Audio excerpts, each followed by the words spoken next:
Hey everybody, Ryan here from Rhino Hockey Channel. Alright, gonna be going over the Philadelphia Flyers 2021-2022 season preview.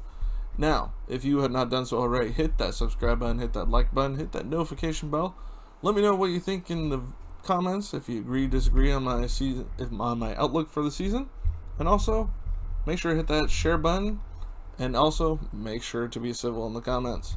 Alright, let's get started. Alright, here are the additions. Ryan Ellis, huge addition for his team. A team that needed a big name, well, not necessarily a big name, just a big defender. Now, not necessarily big size-wise, but he plays like a big guy. He will go out there, he'll grind with people, he can score. This is a good defender. I think this is a good thing for this team. They acquired him from Nashville for Philip Myers and Nolan Patrick. They paid quite a bit. I mean, Phil Myers was a solid defender for him. I mean, he wasn't going to be the number one defender, but he still was a solid mid-pairing defender for this team. And Nolan Patrick, just a number 2 overall pick that just has not developed. I mean, he had that migraine disorder, which definitely held him back. So we'll have to see if he can rebound with Vegas. Alright. Because he ended up being on Vegas after this trade. They traded him to Vegas. So, just catching up if you didn't know that. Martin Jones was signed for 1 year, $2 million. Oh, good luck. Keith Yandel, 1 year, $950,000. I think that'll be a steal. That guy is, he's not given enough credit. I mean, he's not the best defensive defender, but he can bring some offense, and he has a heck of an Iron Man streak going on. Hopefully he can continue it. Nate Thompson, 1 year, $800,000. Journeyman, great fourth line forward, so never hurts to have. Adam Clendenning, 1 year, $750,000. Gerald Mayhew, 1 year, $800,000. Nick Seeler, 1 year, $750,000. Ryan Fitzgerald, 1 year, $750,000. Cooper Zek, I believe is how it's pronounced, 2 years, $837,500 per season. They acquired Rasmus Ristolainen from Buffalo for Robert Hagg, 2021 first round pick and a 2023 second round pick. Another defensive pickup and a solid body defender pickup. Now, not the best defensive defender, but he's definitely a big body. He can lay the body on and take up some space on the ice for sure.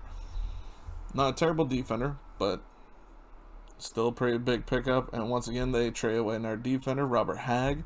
So, defender for defender, basically. They acquired Cam Atkinson for Jakub Voracek.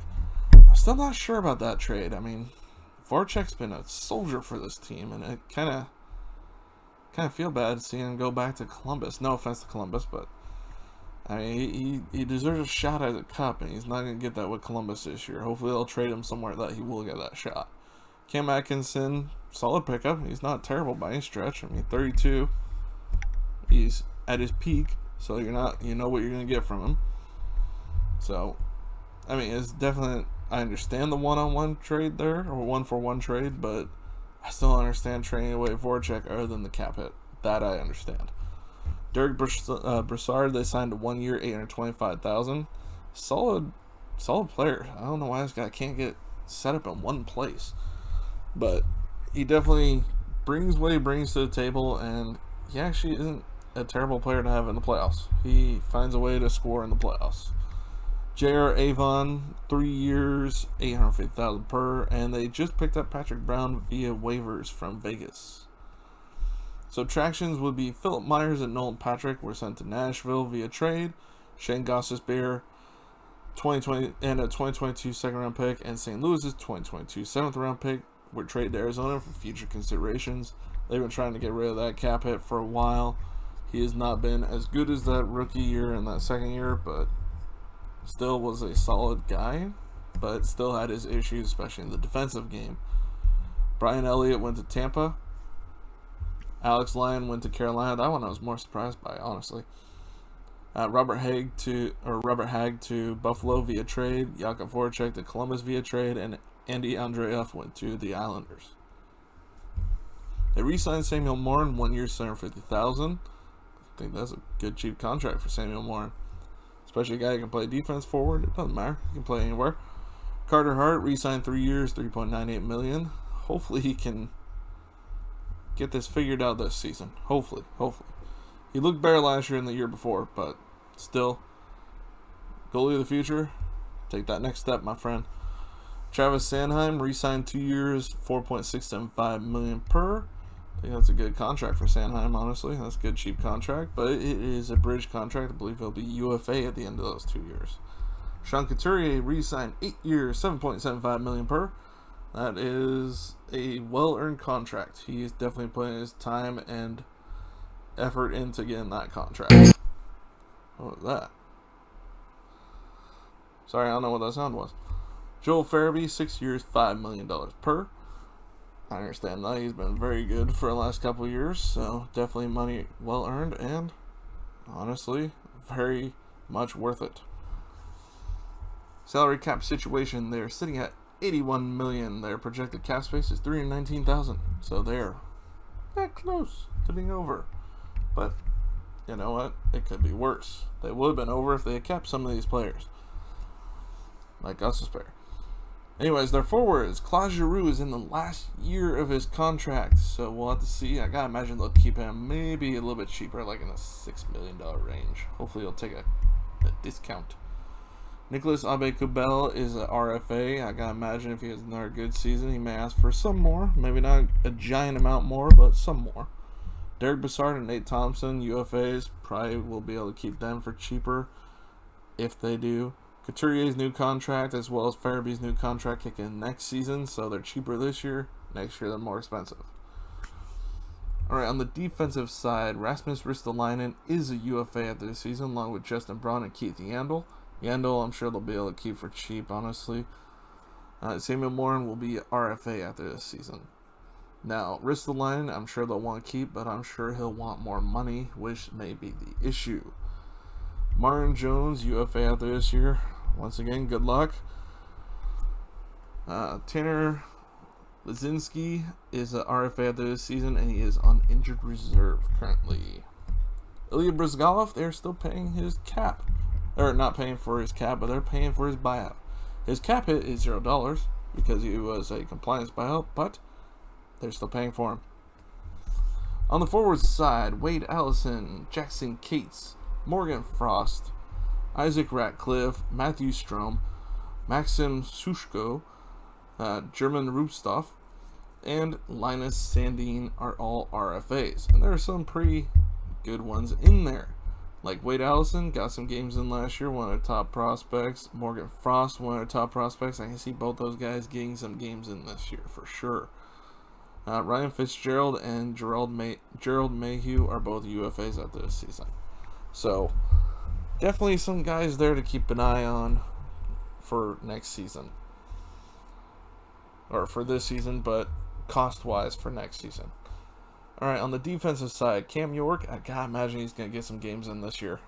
They may start him in the AHL, but I gotta imagine mid-season, late season, he's going to get some games in. Especially if injuries occur, he's going to get some time. Alright, let's see. You have Linus Hogberg is an RFA this season. Adam Clendenning and Nick Seeler are both UFAs. Nothing to lose there if they lose those two. On the goalie side, you got Kirill Ustimenko and Felix Sandstrom, both RFAs after this season. This is who they drafted this year. No first round picks for this team. Second round pick was their first one at number 46, Samu Tuomala. And then you can see the rest of them on the screen.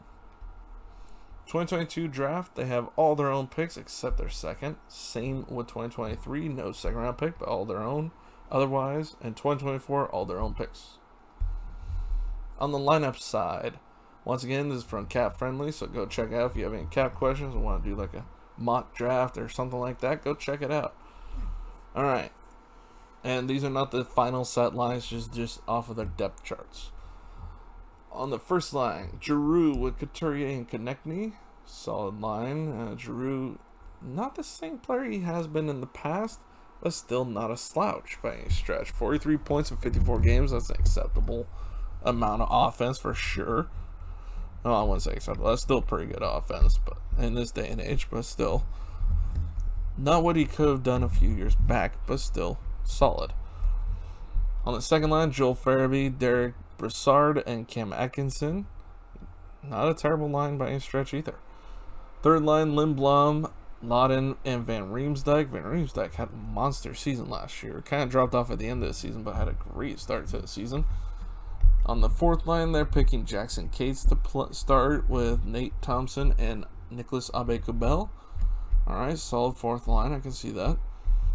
Definitely have the offense to challenge people as long as they stay healthy. That's the big thing. But definitely a good offense. On the defense, they definitely improved. Ivan Provorov with Ryan Ellis, definitely going to be a good pairing if that's how it ends up being, of course. Travis Sanheim with Rasmus Ristolainen. That one, on the defensive side, I wonder, but still not terrible grouping. Keith Yandel with Justin Braun. I worry on the defensive side with Yandel, but he's not a terrible defensive defender. He's just not the best.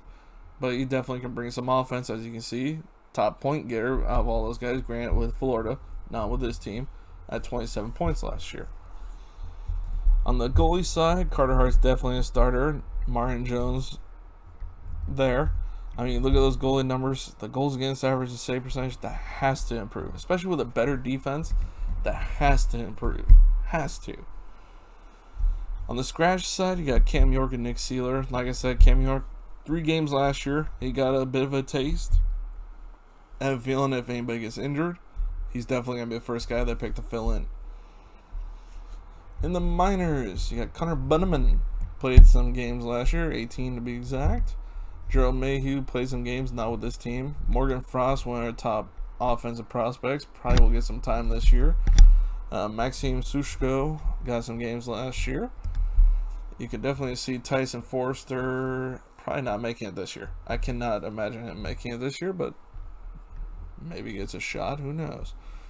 I don't think so at this point if he's on this list. And he's junior eligible, correct? I believe he is junior eligible, so yeah, no, he's probably in junior.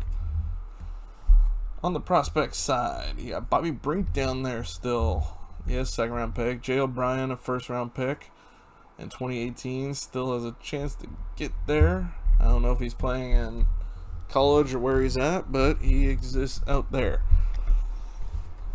And those two, Brink was not a first round pick, but he was close to it. He was a second rounder. Emil Andre is definitely one of their better defensive prospects. David Kasha did not re-sign this year. Alright, top prospects.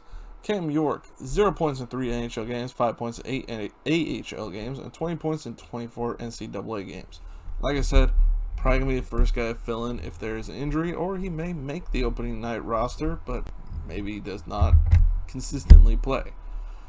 Morgan Frost, 0 points in 22 NHL games last year. That seems wrong. Is that right? I said that wrong. It was 0 points in 2 NHL games. I wrote 2 twos there. Sorry, it was 2 NHL games.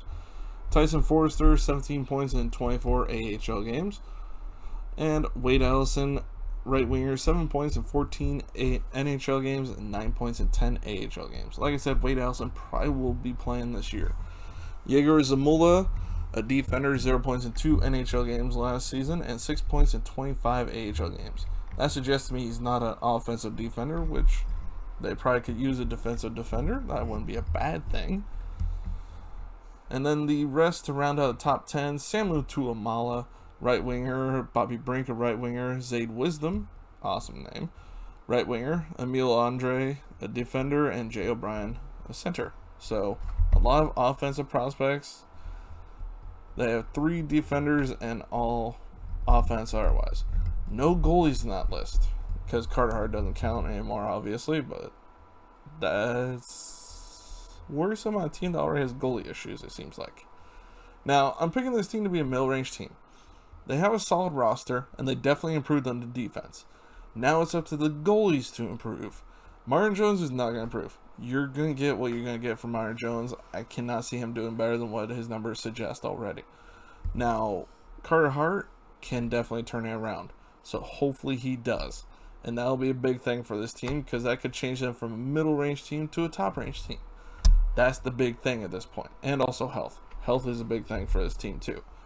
That's why I'm predicting them to finish middle of their division. Probably a wild card team if they make the playoffs. but a chance to make the playoffs. So, and they're an every other year team, and last year they missed, I believe. So this is the year to make the playoffs. Yay, Philly!